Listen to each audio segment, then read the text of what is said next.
Hello. All right, so I'm going to be reading Joash repairs the temple. So, Joash was 7 years old when he became king, and he reigned 40 years in Jerusalem. His mother's name was Zibiah of Beersheba.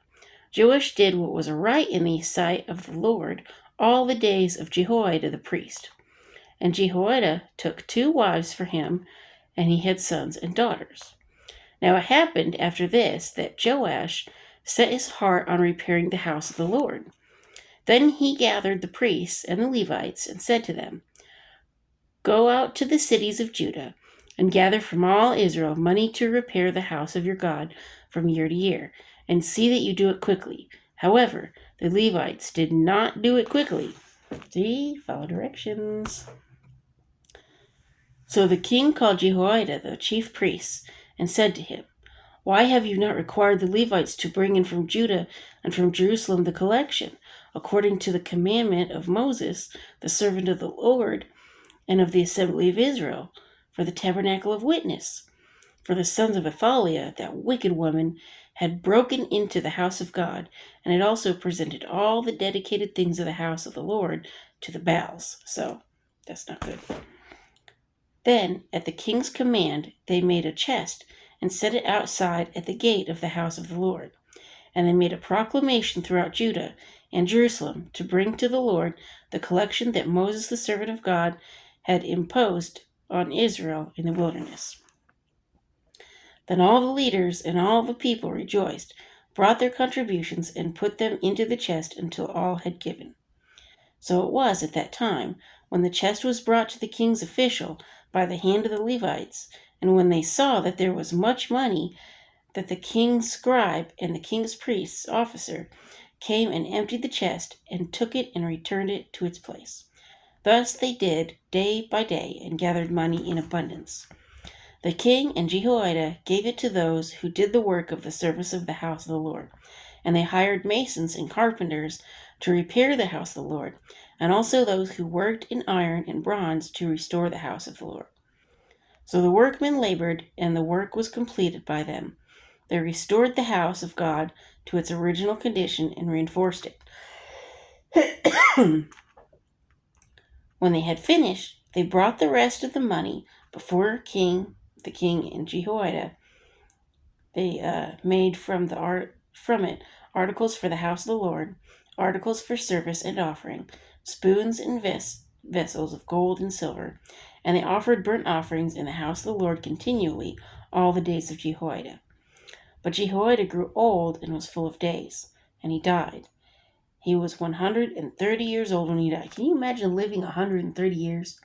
How amazing would that be? And they buried him in the city of David among the kings, because he had done good in Israel, both toward God and his house. Now after the death of Jehoiada, the leaders of Judah came and bowed down to the king, and the king listened to them. Therefore they left the house of the Lord God of their fathers, and served wooden images. Oh, here we go, we're turning now. And idols, and wrath came upon Judah and Jerusalem because of their trespass. Yet he sent prophets to them to bring them back to the Lord, and they testified against them, but they would not listen. Then the Spirit of God came upon Zechariah, the son of Jehoiada the priest, who stood above the people, and said to them, "Thus says God, why do you transgress the commandments of the Lord, so that you cannot prosper? Because you have forsaken the Lord, he also has forsaken you." So they conspired against him, and at the command of the king, they stoned him with stones in the court of the house of the Lord. So that's not good. Thus Joash the king did not remember the kindness which Jehoiada his father had done to him, but killed his son. And as he died, he said, "The Lord look on it and repay." So, in other words, there's going to be vengeance from the Lord, okay? So it happened in the spring of the year that the army of Syria came up against him, and they came to Judah and Jerusalem, and destroyed all the leaders of the people from among the people, and sent all their spoil to the king of Damascus. For the army of the Syrians came with a small company of men, but the Lord delivered a very great army into their hand. because they had forsaken the Lord God of their fathers.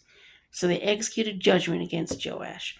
So when you don't do the right thing, bad things are going to happen. It's just the way that it is. And when they had withdrawn from him, for they left him severely wounded, his own servants conspired against him because of the blood of the sons of Jehoiada the priest, and killed him on his bed. So he died. And they buried him in the city of David, but they did not bury him in the tomb of the kings. So he was buried, because he was the king in the city of the kings, but they did not put him in the honorary tomb. So, he did not get that honor. These are the ones who conspired against him: Zabad, the son of Shimeath, the Ammonitess, and Jezabad, the son of Shimerith, the Moabitess.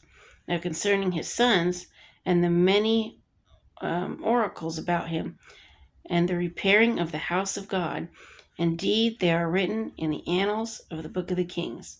Then Amaziah, his son, reigned in his place. So we'll see how Amaziah is going to be, because next there's going to be war between Judah and Israel. So now there's fighting. So when you're not doing the right thing, it's going to cause chaos. If you're doing the right thing, it's going to cause a lot more peace.